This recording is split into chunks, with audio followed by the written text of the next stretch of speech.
Mesdames et messieurs, bonsoir. On se retrouve dans cette nouvelle édition de 22 heures, au sommaire de l'actualité.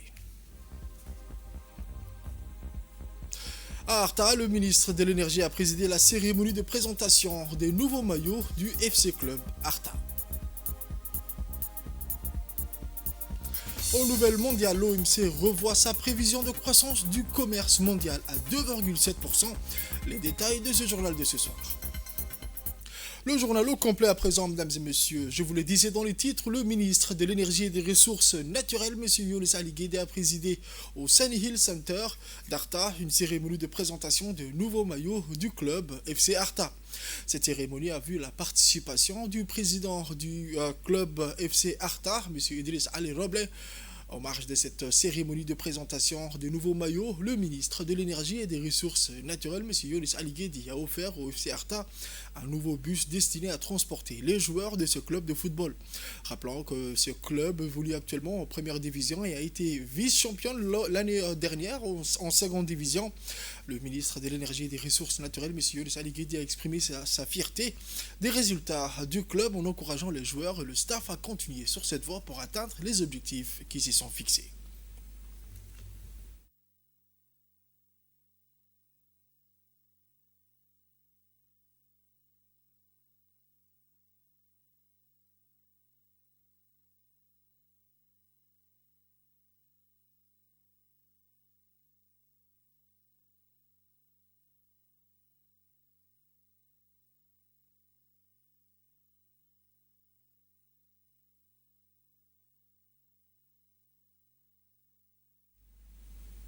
Dans son intervention, le président du club FC Arta, M.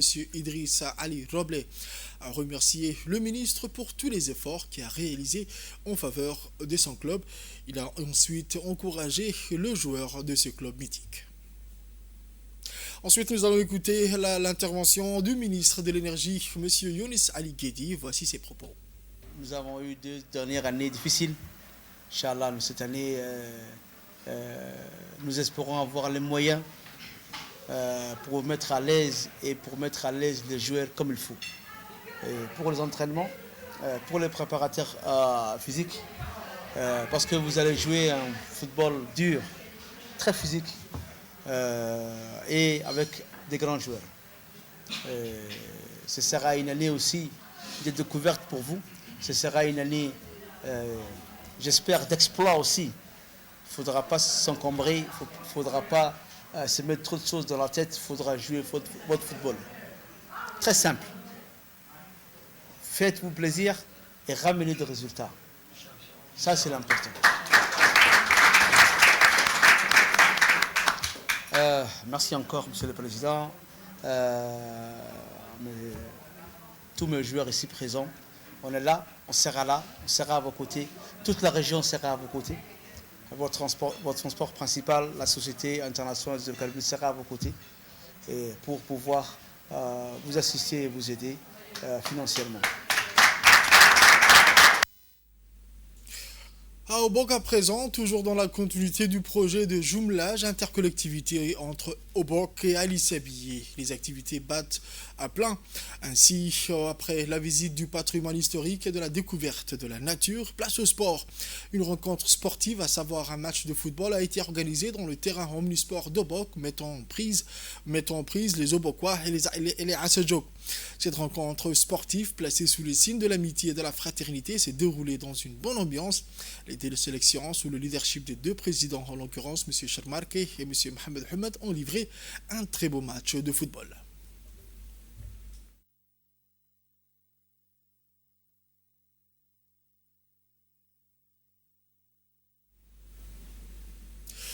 Toujours à Obok, dans la soirée du vendredi 11 octobre 2024, l'esplanade du Centre de développement communautaire a été le théâtre d'une grande soirée d'animation musicale et culturelle.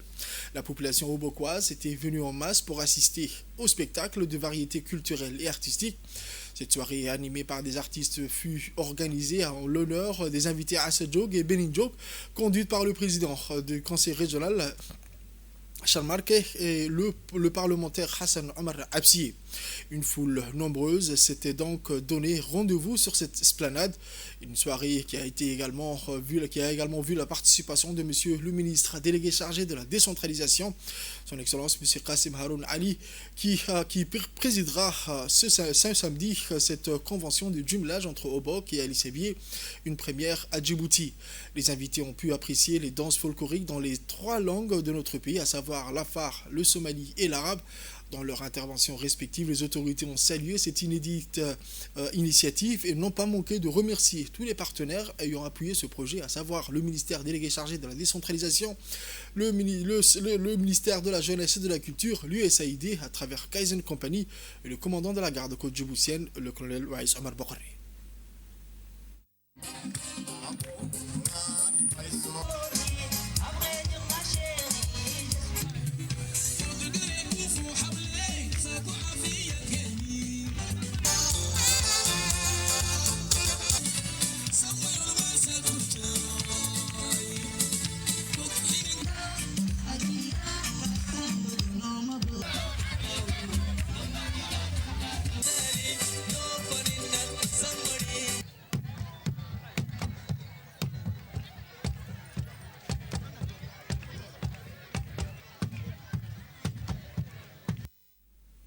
On écoute un extrait de l'intervention du représentant de l'USAID.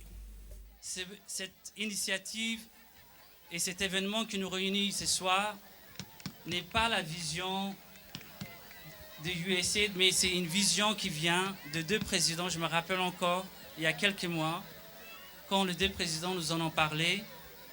Et aujourd'hui, on est là, ici, grâce à l'endurance, grâce à la volonté des 2 présidents des associations d'Ali Sebier et d'Obok qui ont rendu aujourd'hui cet événement, qui a rendu cet événement qui a pu se réaliser. Donc, je voudrais vraiment remercier les 2 présidents. Nous sommes juste là pour vous appuyer et nous sommes heureux d'être parmi vous ce soir.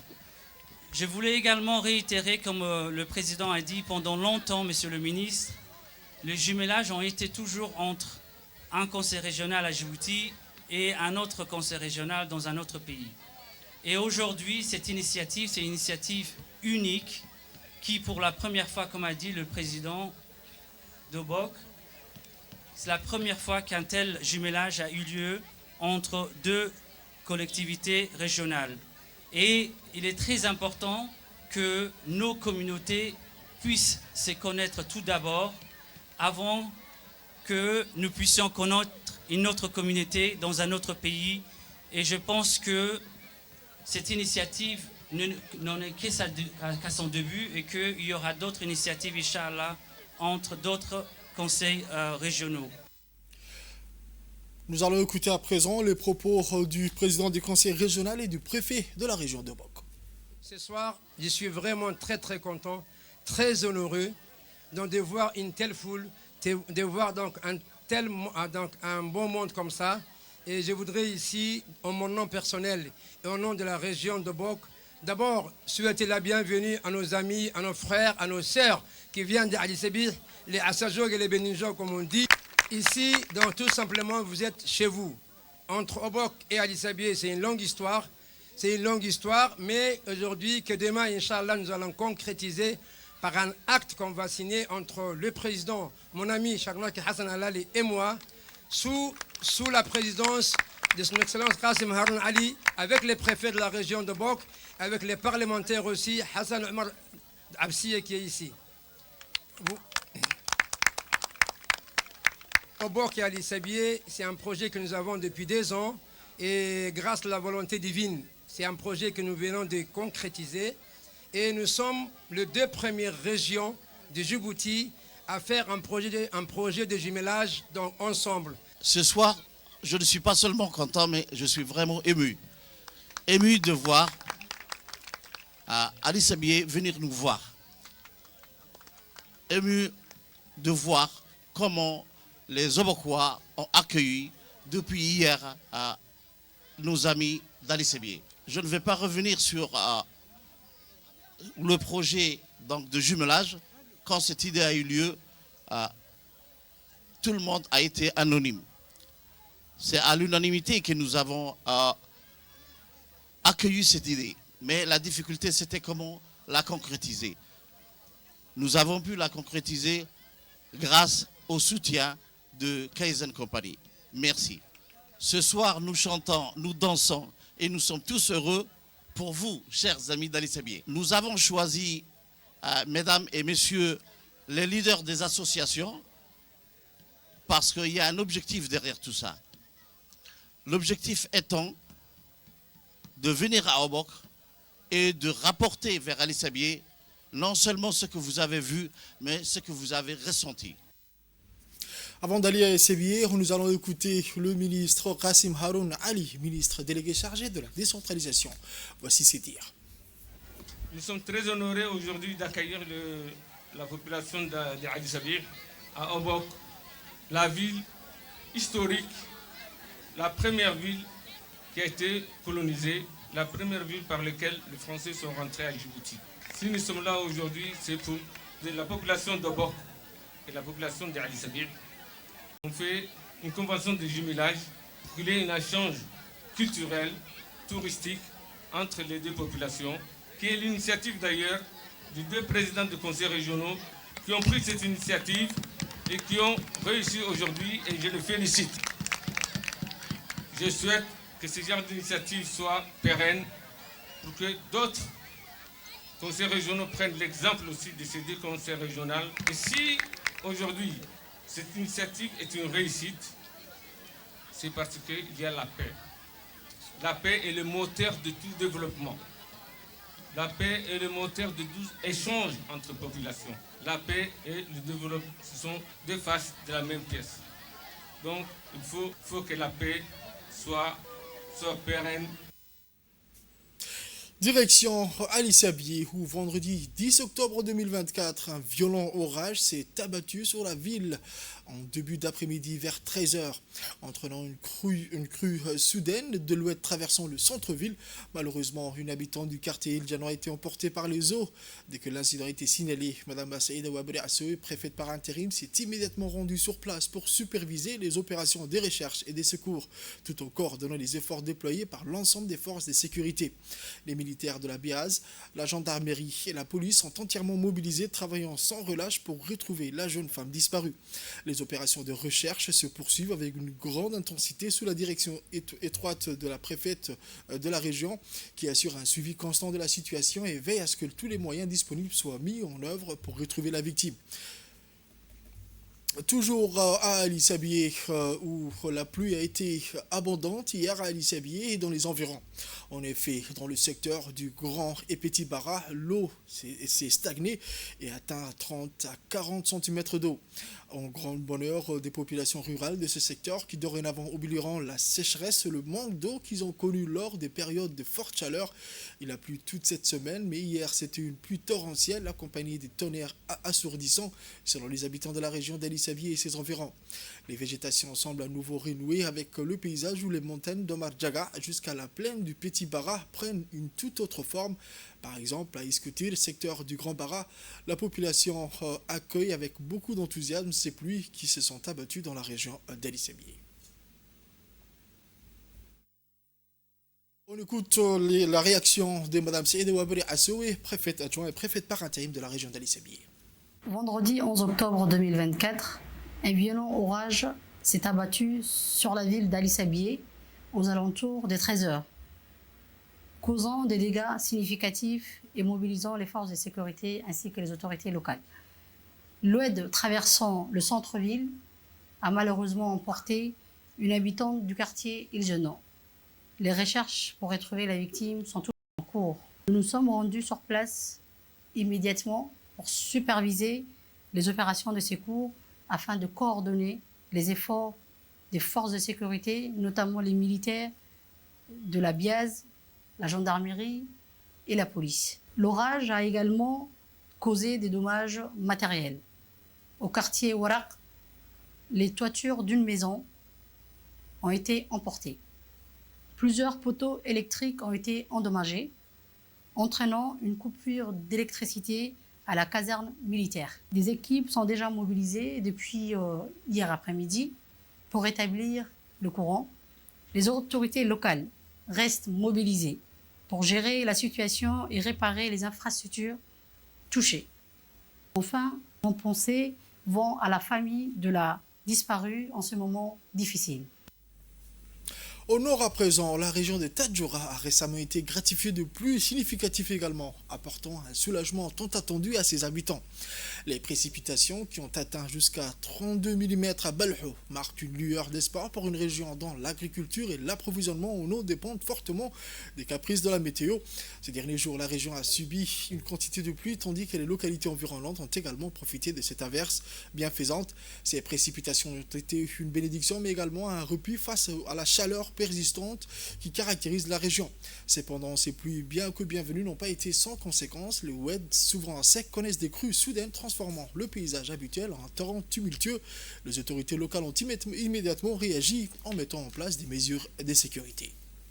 Toujours à Tadjoura, l'association des femmes engagées pour la protection de l'environnement, connue sous l'acronyme AFEPE, présidée par Mme Medine Saleh, a organisé une journée action communautaire dans la ville blanche.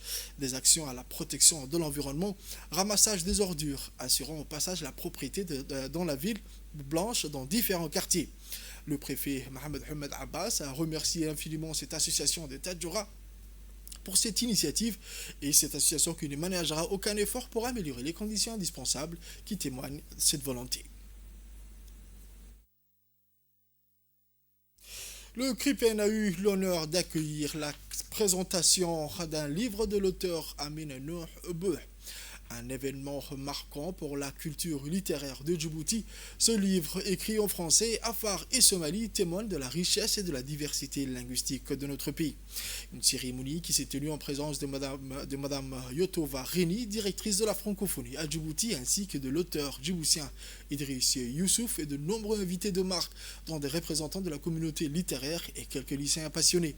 Après la présentation, les invités ont eu l'opportunité de poser des questions à l'auteur, engageant ainsi une discussion enrichissante sur les thèmes abordés dans le livre et le processus créatif d'Amine Nour Beuh. La journée a été conviviale et a permis des échanges fructueux entre l'auteur et son public, renforçant les liens au sein de notre communauté littéraire. Madame Yotova s'est réjouie de cette initiative, soulignant l'importance de soutenir la création littéraire et la promotion des langues locales.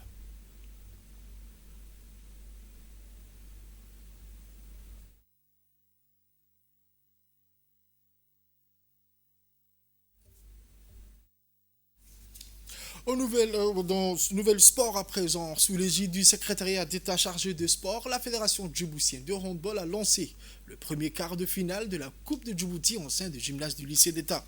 La rencontre a opposé deux grandes et belles équipes, notamment la formation de la Garde-Côte, championne en titre du championnat national et de la saison 2024, et celle de Razdika, bien connue pour ses performances solides et au cours des dernières saisons.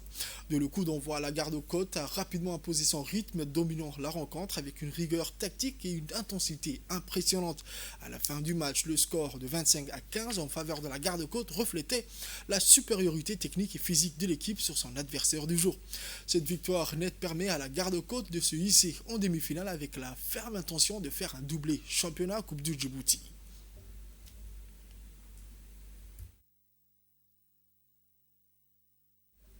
Dans son mot, le président de la Fédération djiboutienne de handball, M. Ahmed Mohamed Taher, a salué les performances des deux équipes tout en soulignant l'importance de cet événement.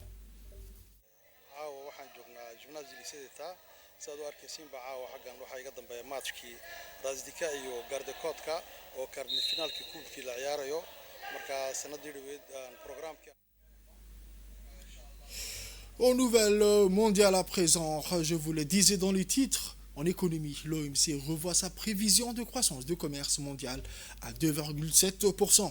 Les détails avec mon collègue, M. Assamatar. L'Organisation mondiale du commerce a revu à la hausse ses prévisions en matière de commerce mondial des marchandises pour cette année. Son rapport rendu public prévoit une augmentation du commerce mondial des marchandises de 2,7% en 2024, soit une légère hausse par rapport à l'estimation précédente de 2,6% et une croissance de 3% l'année prochaine, en baisse par rapport aux 3,3% précédemment prévus. L'OMC a également averti que la montée des tensions géopolitiques et l'incertitude accrue en matière de politique économique pourrait la pousser à continuer à abaisser ses estimations. Autre actualité internationale de ce soir, le lauréat du prix Nobel de la paix 2024 a été annoncé vendredi lors d'une conférence de presse à l'Institut Nobel norvégien à Oslo, la capitale de la Norvège. On écoute toujours avec M. Samatar. Le prix Nobel de la paix 2024 est décerné à l'organisation japonaise Nihon Hidayanko pour son travail dans le domaine de la décolonisation. Le lauréat du prix Nobel de la paix 2024 a été annoncé vendredi lors d'une conférence de presse à l'Institut Nobel norvégien à Oslo, la capitale de la Norvège. Dans la déclaration faite à cette occasion, il a été rapporté que ce mouvement populaire formé par les survivants des bombes atomiques larguées sur Hiroshima et Nagasaki, a également connu sous le nom de Hibakuska, a été jugé digne du prix pour leurs efforts pour parvenir à un monde extincté d'armes nucléaires et leur témoignage que les armes nucléaires ne devraient jamais être utilisées à nouveau. La déclaration note que le témoignage des Hibakuska qui ont survécu aux bombes atomiques larguées sur Hiroshima et Nagasaki est unique en ce sens. Ces témoins ont créé des campagnes d'éducation basées sur leur propre expérience et ont mis en garde contre la prolifération et l'utilisation des armes nucléaires. Ces personnes ont contribué à créer et à consolider une opposition généralisée aux armes nucléaires dans le monde entier. Créé le 9 juin 1900, après le décès du Suédois, le prix décerné par la Fondation Nobel à ceux qui ont servi l'humanité sont considérés comme les récompenses les plus prestigieuses au monde. Les prix Nobel sont décernés par l'Académie royale des sciences de Suède, l'Académie suédoise et le Comité Nobel norvégien et des personnes ou des organisations considérées comme les plus performantes dans 5 domaines: la physique, la chimie, la littérature, la paix et la médecine. La situation en Haïti à présent, les dirigeants du Kenya et d'Haïti ont exhorté les partenaires internationaux à honorer leur engagement envers la mission de maintien de la paix soutenue par l'ONU en Haïti. Le reportage avec Samatar. Kenya, qui dirige la mission visant à réprimer la violence des gangs dans ce pays des Caraïbes, a envoyé près de 400 officiers. Ils sont rejoints près de 2 douzaines d'officiers de police et de soldats de la Jamaïque. Mais ces chiffres sont nettement inférieurs aux 2500 engagements pris par divers pays, dont le Tchad, le Bénin, le Bangladesh et la Barbade pour la mission. Le président kenyan William Ruto, qui a rencontré le Premier ministre haïtien à Nairobi vendredi, a déclaré que le Kenya déploierait 600 officiers supplémentaires le mois prochain. Mais vous avez raison, a-t-il déclaré. Nous aimerions voir une réponse plus rapide, nous aimerions voir plus d'engagement et nous allons continuer à aller de l'avant. Les gangs haïtiens ont gagné en puissance depuis l'assassinat du président Jovenel Moïse le 7 juillet 2021 et ont estimé qu'ils contrôlent désormais jusqu'à 80% de la capitale. La multiplication des meurtres, des viols et des enlèvements a entraîné un violent soulèvement des groupes d'autodéfense civile. C'est tout pour le journal de ce soir, mesdames et messieurs. Merci à vous de l'avoir suivi et restez avec nous pour la suite du programme sur Télé Djibouti.